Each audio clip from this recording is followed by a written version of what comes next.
욥기 21장 23절부터 34절까지입니다.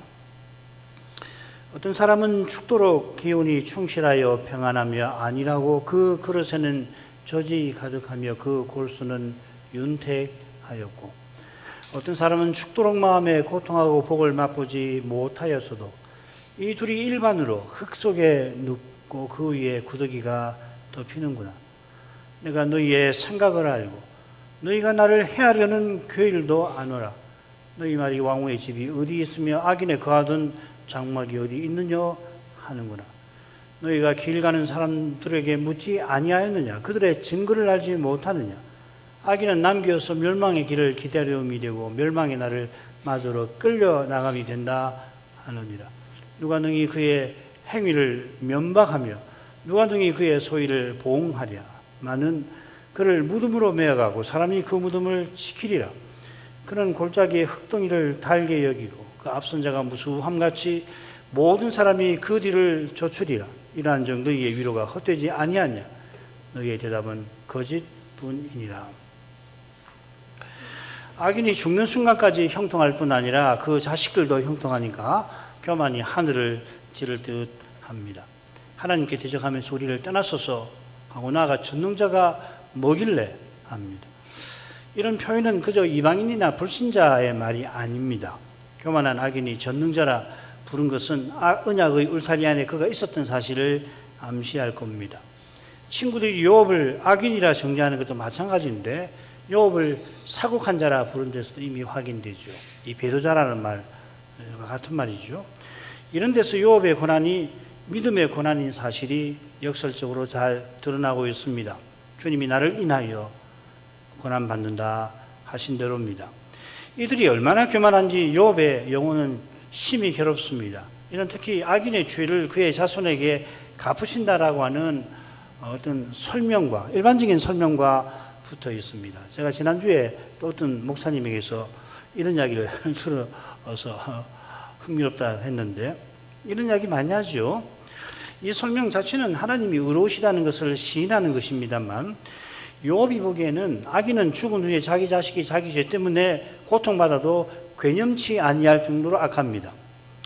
이런 인식은 물론 욥이 지금 탄식하고 있는 상태와 무관치 않은 면도 있으나 욥이 모든 악에서 떠나는 길에서 이미 터득한 면도 있는 것 같아요. 죄는 사람의 설마를 우습게 만듭니다.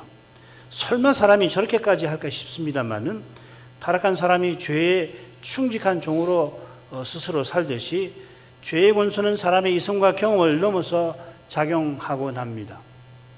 바리새인이 안식일 규례를 들어 주님을 미워하며 죽이려 했던 데서 결국 그들이 불법에 불법을 더하며 그분을 십자가에 매단 데서 이미 죄가 얼마나 끔찍한지 드러났습니다. 그만큼 끔찍한 것이 배도고 바리새인들이 배도한 거지요.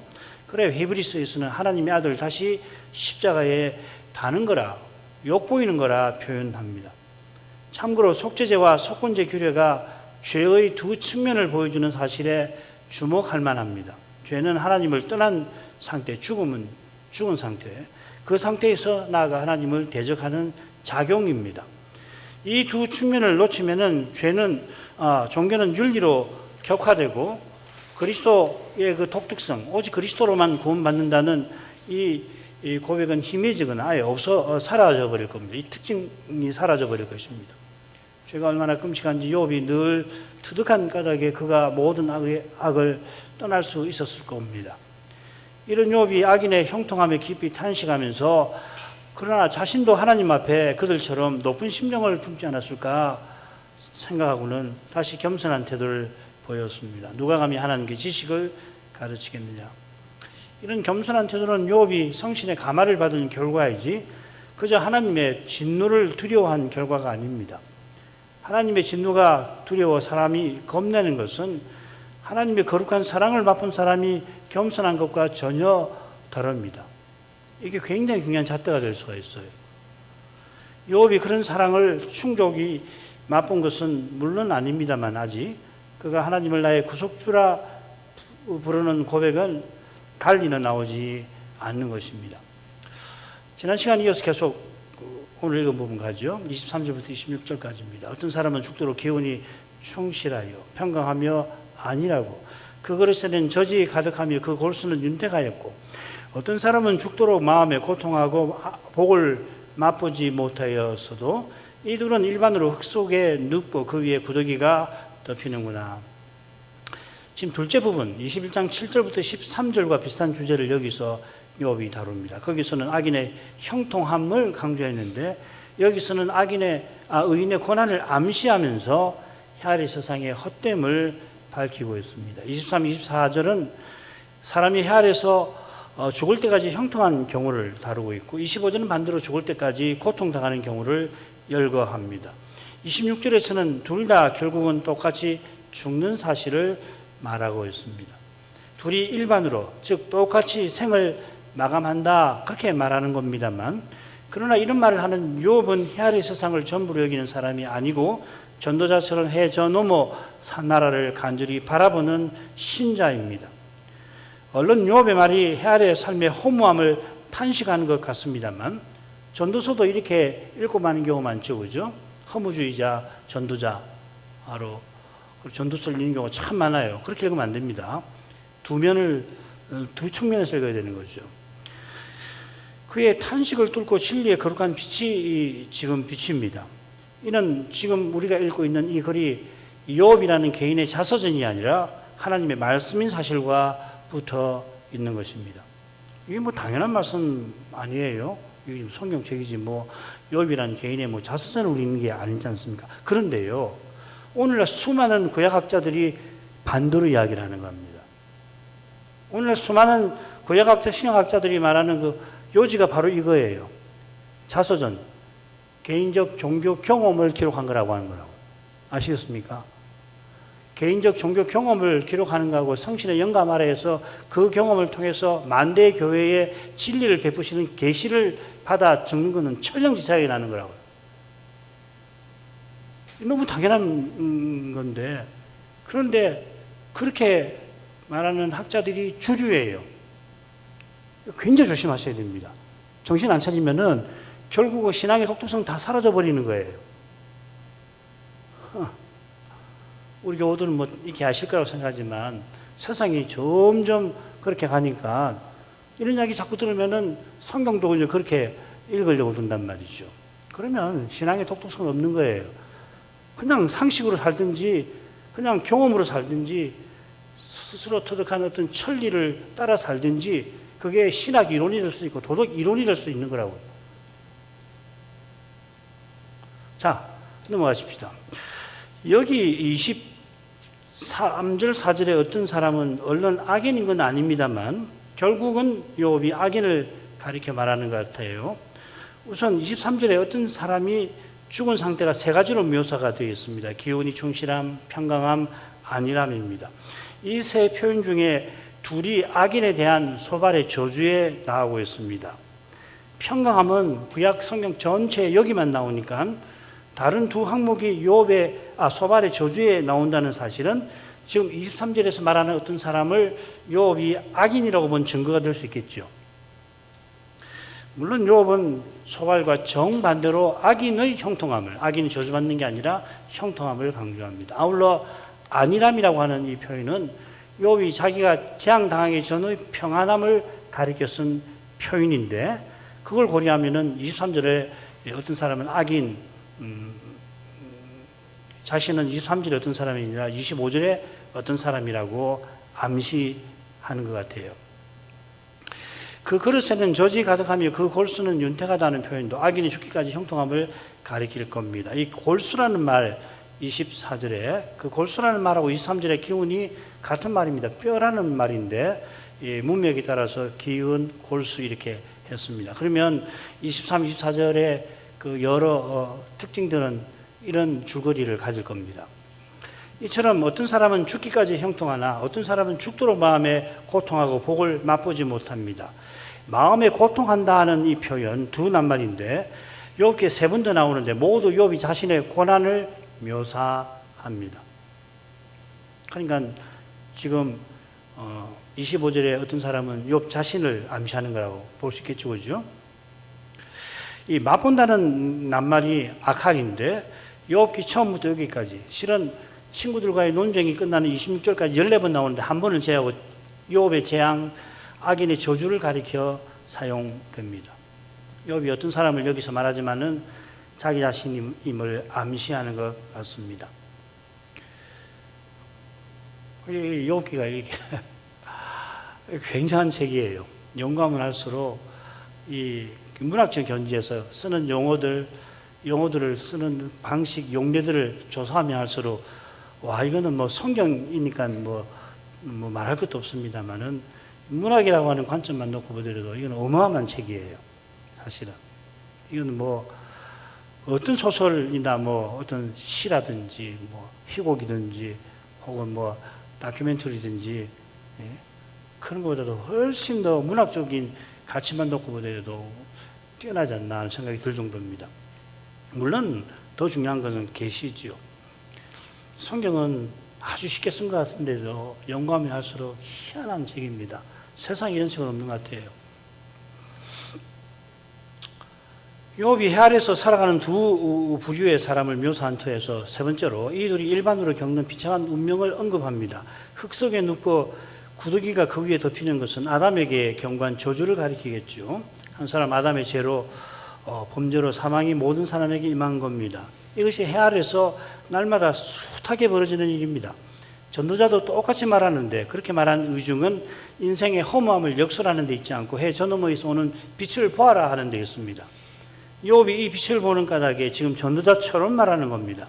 선하게 살든 악하게 살든 결국 똑같이 죽는다. 그렇게 말하는 게 아니라 하나님께서 해 아래에서 행하시는 일이 이 유한한 인생에게는 안개와 같음을 지적하는 것이죠. 물론 명쾌한 주장을 안개 같은 현실에 들이대는 것이 얼마나 어리석은지를 보인 것입니다. 지금 친구들이 그런 거 아니에요. 아기는 반드시 항상 날마다 고통받는다는 굉장히 명쾌한 주장인데 현실에 안 맞잖아요. 안 맞아도 너무너무 안 맞지 않습니까? 해 아래에서 벌어지는 죄와 죽음의 현실을 제대로 보는 눈은 그 빛은 말씀과 성신명에서 얻는 겁니다. 심지어 정교한 신학 이론도 삶의 어떤 국면은 그 안경에 훨씬 얼른 또렷하게 보이지만 동시에 다른 국면은 초점이 전혀 맞지 않은 탓에 너무 흐릿해지는 경우가 많습니다. 신학 이론의 장점이면서 치명적인 단점이 여기 있는 거예요. 그런데도 그 이론을 고집하면 새 친구처럼 불신자도 다 할 만한 사실도 마치 일어날 수 없는 듯이 주장하게 됩니다. 이것과 정반대에 있는 것이 그리스도의 고난에 관한 말씀이겠죠. 이들은 욥과 달리 재앙을 겪지 않고 순전한 욥도 정죄하는 자리에 앉아서는 안일한 자의 교만을 뿜어냅니다. 그 교만에 순전한 욥의 영혼은 괴롭습니다. 그들의 정죄의 욥은 언약 사이에서도 외톨이가 되어 슬픔에 겹습니다. 그처럼 비참하고 가련한 욥의 영혼에 성신의 거룩한 빛이 아름답게 그러나 비추고 있습니다. 욥은 전도자와 마찬가지로 허무주의자가 아니라 산소망 위에 서 있습니다. 산소망에 서게 하신 덕택에 눈앞의 현실을 철저히 보는 것입니다. 일상 행복과 쾌락을 동시에 부인하는 거죠. 오실 메시아와 영원한 나라를 바라봅니다. 우리도 마찬가지 아니에요, 그렇죠? 지금 우리 이야기하는 거지 않습니까? 전도자가 헛되고 헛되니 모든 것이 헛되도다 설파하면서 참으로 바라던 모습이 이것입니다. 그 모습은 은혜의 열매이지 성찰의 귀결이나 경험의 결과가 아닌 것입니다. 그러니까 말씀을 늘 새롭게 깨닫지 않으면 은혜의 열매가 되지 않고 결국 성찰의 귀결이나 경험의 결과로 전락하기 쉽다는 걸 꼭 기억하시길 바랍니다. 그 말을 얼른 들어보면 다 옳은 말 같아요. 성경적인 말이고 교리에 맞는 것 같은데 실은 이렇게 되기가 쉽다는 겁니다. 자, 그 다음으로 가죠. 줄거리 보십시다. 27절이 머릿말인데 친구들의 악한 생각과 욥을 해치려는 쾌유를 욥이 안다고 했죠. 그 다음 28절은 친구들의 주장입니다. 악인은 틀림없이 망한다. 한가운데 29절부터 30절이 이 길 가는 사람들에게 물어볼 때 그들이 제시하는 증거에 관한 거고요. 31절부터 33절은 악인이 죽기까지 너무나 형통한 겁니다. 28절 친구들의 주장과 정반대되는 주장을 욥이 여기서 밝히고 있습니다. 34절은 맺은 말입니다. 친구들의 위로는 헛되고 그들의 대답은 거짓뿐이라 하는 겁니다. 굉장히 상당히 정교한 구조죠, 그죠? 머릿말과 맺은말에서 욥은 세 친구의 정죄가 자기를 해치려는 회유림을 강조합니다. 위로하러 왔다가 욥을 정죄할 뿐입니다. 그래, 거짓뿐이라 너희들의 대답은 거짓에 불과하다 하는 겁니다. 욥이 볼 때 친구들은 욥을 해치려고 하는 속셈이 있어서 그래서 악인은 틀림없이 망한다고 역설을 합니다. 이는 그들이 욥에 대한 분노로 정죄하는 겁니다. 계시와 전통과 깨달음을 내세우며 자기네 훈계를 욥들어 받으라고 그리고 회개하라고 하지만은 실은 욥을 해치려 하는 것입니다. 사람이 이렇게 교묘해요. 그래서 욥은 길 가는 사람의 정언에 호소합니다. 그 정언은 뭐냐면 악인이 죽는 순간까지 형통할 수 있다 하는 겁니다. 언약의 나라는 물론이고 세상 나라에도 이런 일은 얼마든지 일어난다는 겁니다. 그런데도 친구들은 이상하게도 그런 일이 절대 일어날 수 없다고 고집하고 있습니다. 길 가는 사람보다 더 육신으로 행하는 거죠. 이어 욥은 지나가는 사람들의 정언에 한수를 더 떠서 악인이 죽기까지 형통하는 정도가 아니라 너무나 형통하다 하는 걸 역설을 해요. 죽는 순간까지 형통할 뿐만 아니라 그렇게 악한 그들을 악하다고 아무도 면박하지 못할 정도라는 겁니다.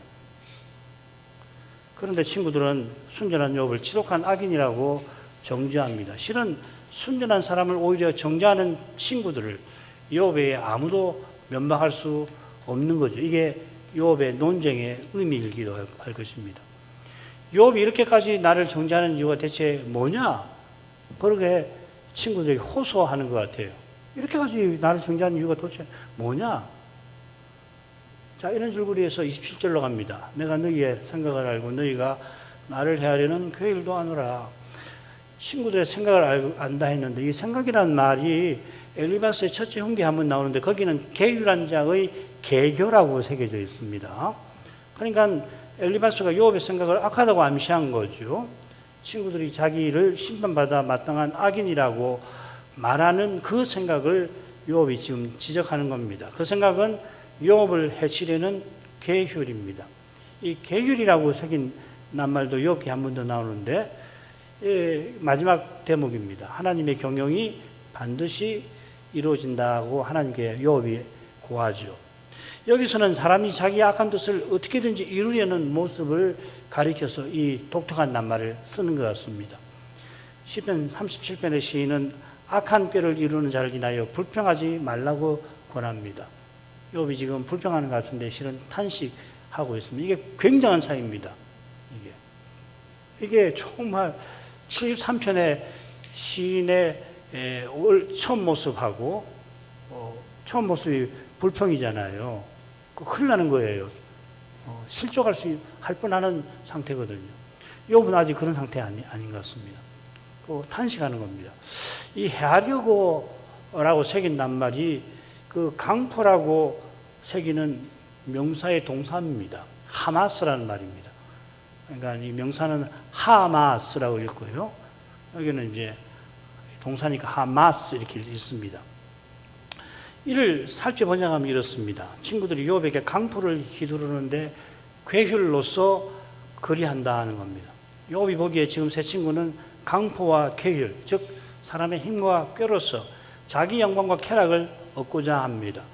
욥이 고분고분 자기네 훈계를 들으면은 느긋하게 승리자의 모습을 하고 의기양양 취할 텐데 욥이 극구 항변하니까 세 친구가 결국은 분노를 쏟아내는 중이라는 말이죠. 기가 막히는 거예요, 이게. 이 묘사하는 것이 말이에요. 그러니까 이런 걸 잘 살피면 욥기가 왜 42장이나 걸쳐서 기록되어야 하는가, 친구들과의 논쟁이 왜 그렇게 길게 기록되어야 되는가를 일부 알 수 있죠. 계시와 전통과 깨달음을 내세우며 자기네 훈계를 받아들이라고 했지만 자기네 생각대로 되지 아니하니까 분노를 참지 못하고 정죄하는 거예요. 이 분노라고 하는 것이 육신적 태도의 표출이죠, 그렇죠?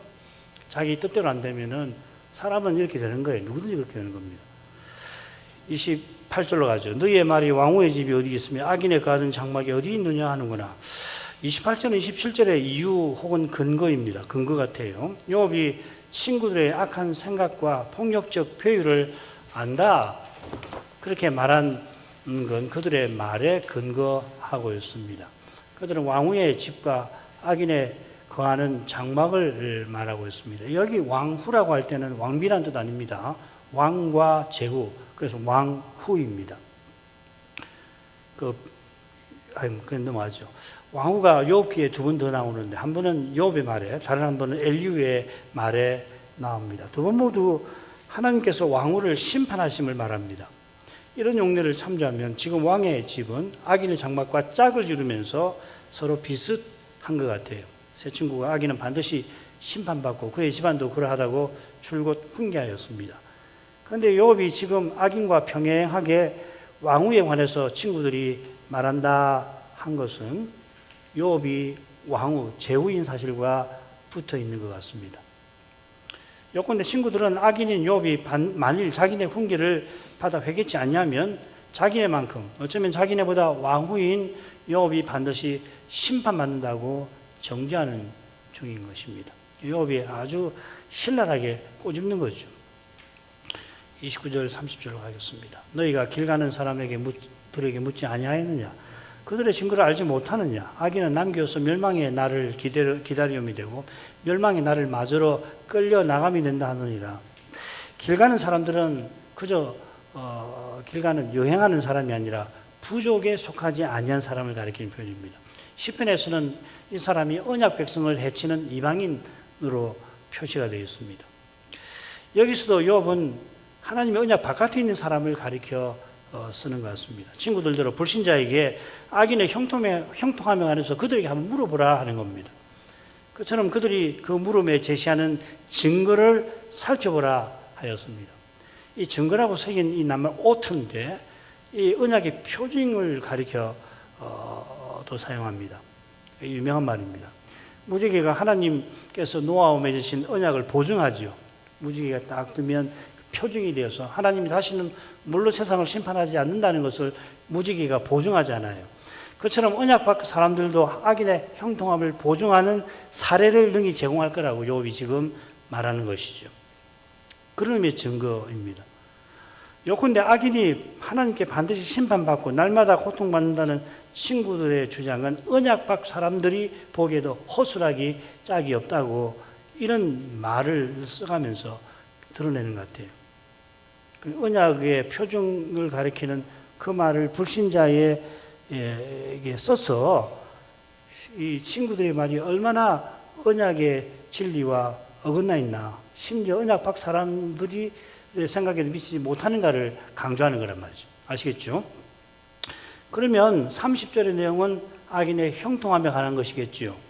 그처럼 30절은 길 가는 사람들이 틀림없다고 보증하는 내용입니다.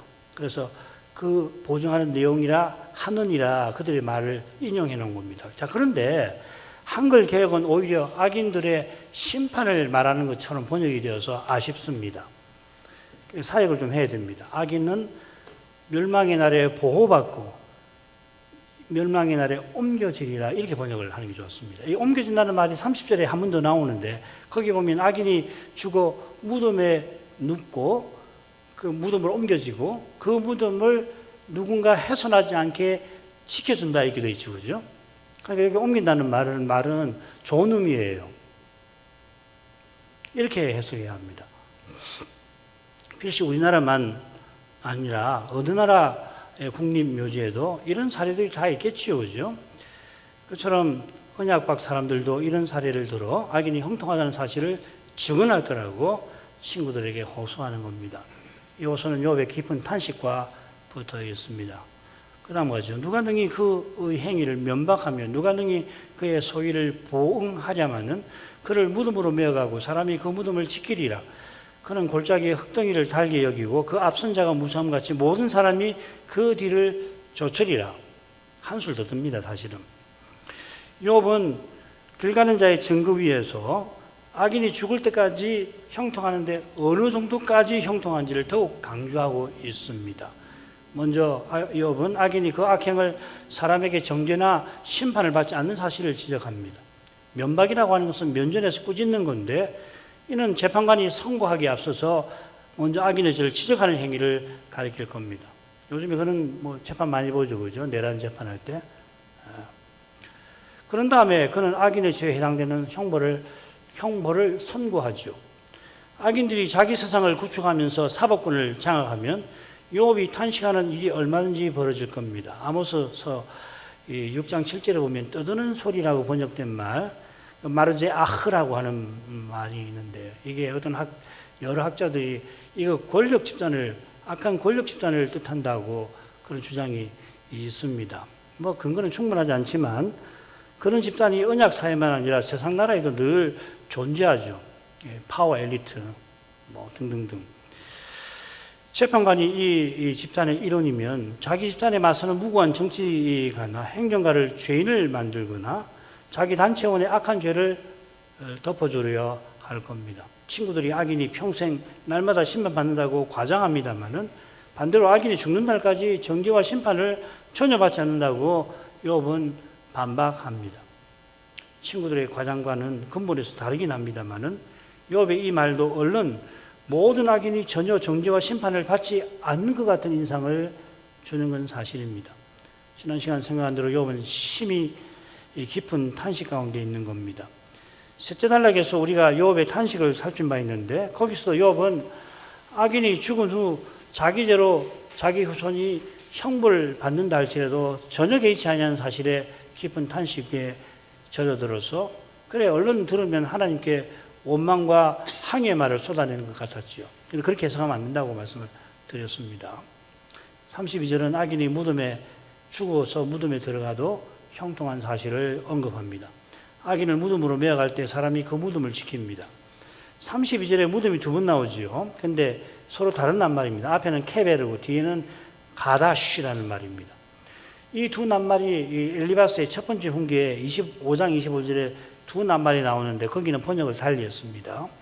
욥이 회개한 결과 장수하여 무덤에 욥이 자기 훈계를 받아 회개하면 장수해서 무덤에 들어갈 텐데 그 모습이 곡식단이 그 기한에 운반돼 올리움 같아 그렇게 했습니다.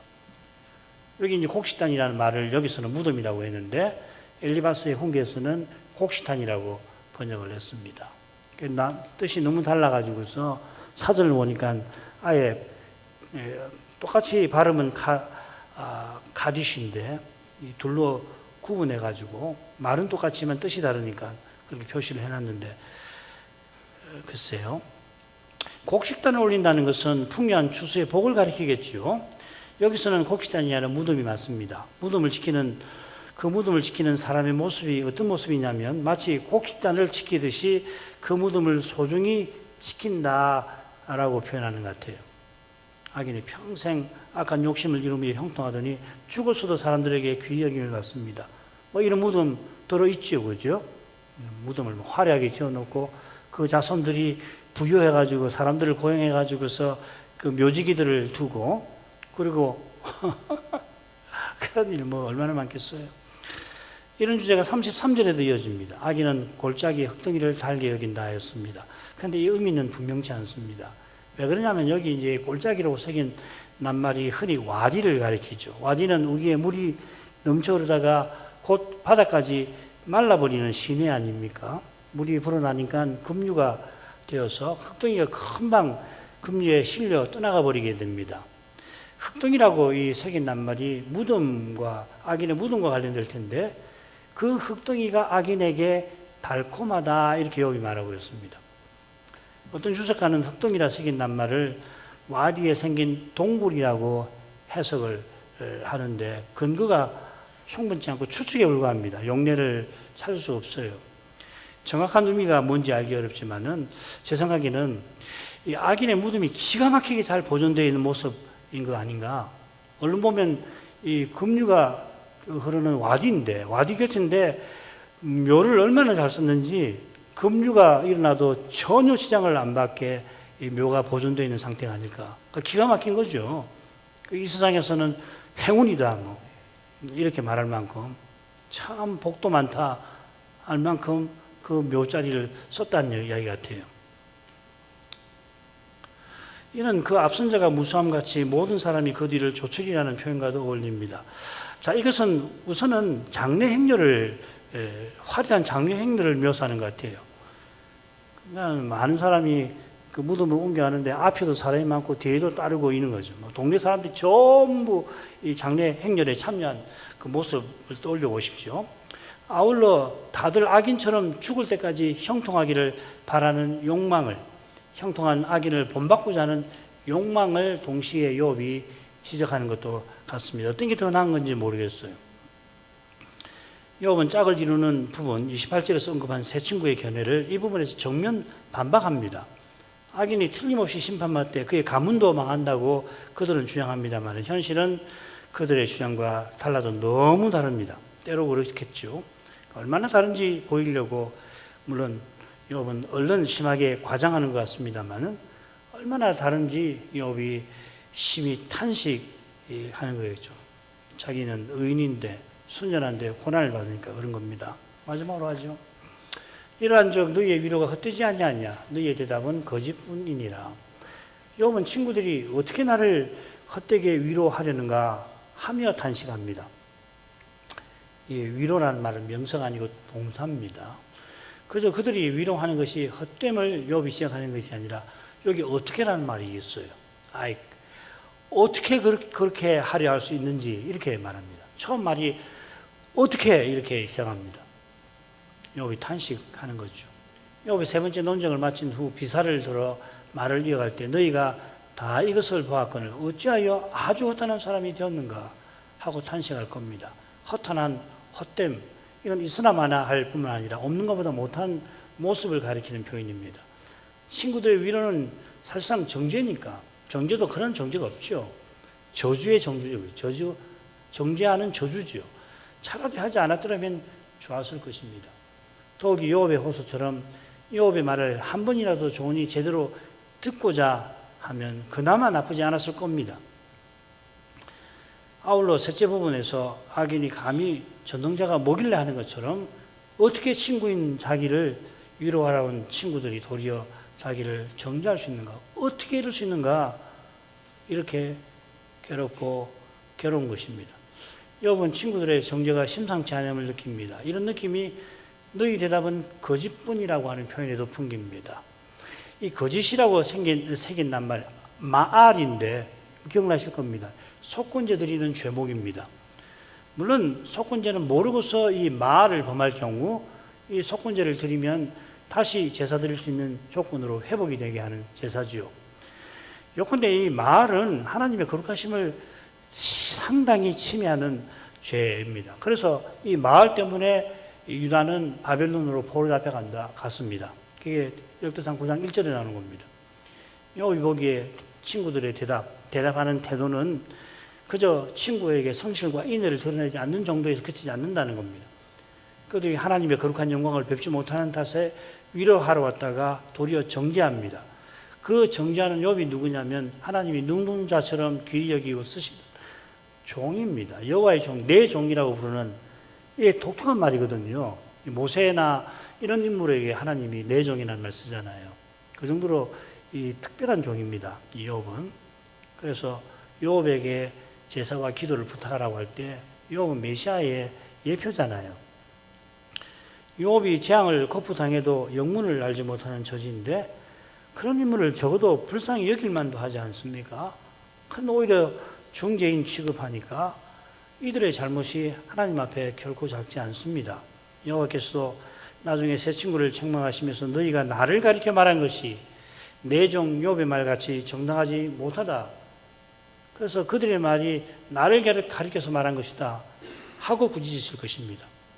그처럼 여호와께서 욥의 기도를 기쁘게 받으셔서 세 친구의 우매한 대로 갚지 아니하겠다고 하시고는 다시금 너희가 나를 가리켜 말한 것이 내 종 욥의 말과 같이 정당하지 못하다고 덧붙이실 것입니다. 이거 굉장히 중요한 표현인데 우리가 이 부분을 하게 되면 좀 더 생각하고 오늘 이만큼 하십시다.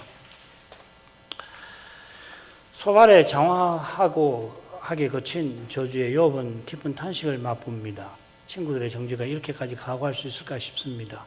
그들의 정죄가 실은 심상치 않습니다. 너희의 대답은 거짓뿐이라 탄식할 만큼 친구들은 분노에 휩싸여서 저주의 말을 주의 종에게 쏟아냅니다. 이번에도 욥은 길 가는 자들의 증거를 알지 못하는가? 친구들에게 제발 안 믿는 사람에게라도 한번 물어나 봐라 호소합니다. 이 증거라는 말은 언약의 표징을 가리켜 사용되는 말인데 언약 밖 사람들도 틀림없다 보증하는 그런 사실에 관하여 언약의 제자들인 친구들이 전혀 모르는 것처럼 더 나아가 악인이 평생 날마다 고통받는다고 그들이 강변하는 것은 그들의 악한 생각에 휩싸여서 계율로서 욥에게 강포를 휘두르는 것입니다. 계율과 강포는 육신적 태도의 전형입니다. 욥이 두 재앙을 거푸당하고도 여전히 순전을 지키는데 이런 욥을 중재인 취급하는 그들의 마음은 하나님의 뜻과 영광에 있는 게 아니라 사람의 행복과 자랑에 있습니다. 이런 육신적 모습에 친구들에게서 가감없이 드러나니까 욥은 실로 괴로운 겁니다.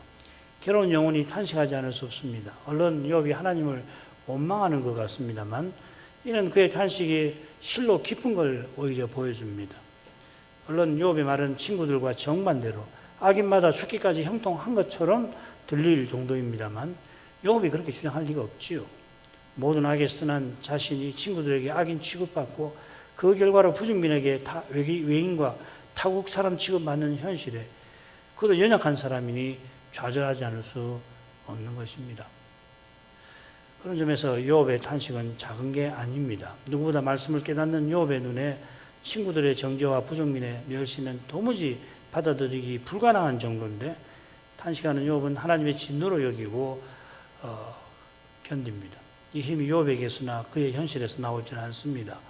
하나님께서 메시아를 통하여 허락하십니다. 그리스도를 통한 하나님의 사랑의 영광을 본다면은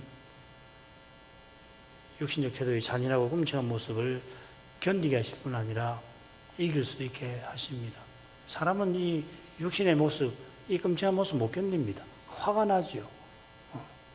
근데 하나님의 사랑을 맛보면은 나 같은 죄인을 사랑하셔서 하나님이 자기 아들 아끼지 않고 내어주셨구나. 그게 마음을 감사하면은 이 육신에서 나오는 분노가 가라앉거든요. 오히려 그걸 회개하고 욥처럼 아이고 내가 자칫 교만하게 될 뻔했구나. 그런 마음을 갖게 하시는 거거든요. 꼭 이런 마음을 품고 우리가 살아가야 되겠습니다. 그 말씀을 함께 보야겠죠. 기도하십시다. 기도하겠습니다.